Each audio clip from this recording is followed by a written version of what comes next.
sharaf bay tahay inaan halkan soo taago ana ah wasiir ka tirsan xukuumadda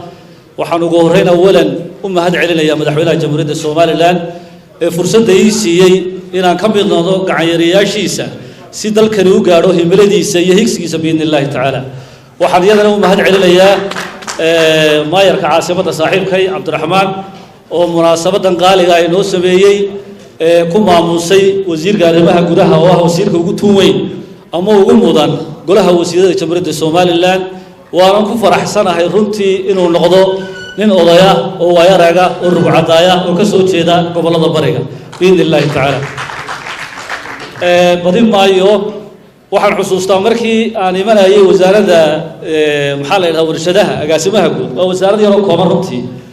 ayaa qolay weydiisay waxa war meeshan capacity-gaagu ka ballaaray farxaan oo maxaad ka soo doontaa markaa waxaan warnimay wax baan ku gaadayaa cagtay dhiga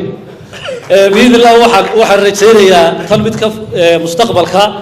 himiladu inay ka fogaato waan u wada joogaynaa waxa kaloo u mahad celiyaa si gaara waxa fadhiyo gudoomiye ku-xigeenka xisbiga kulmiye xisbiga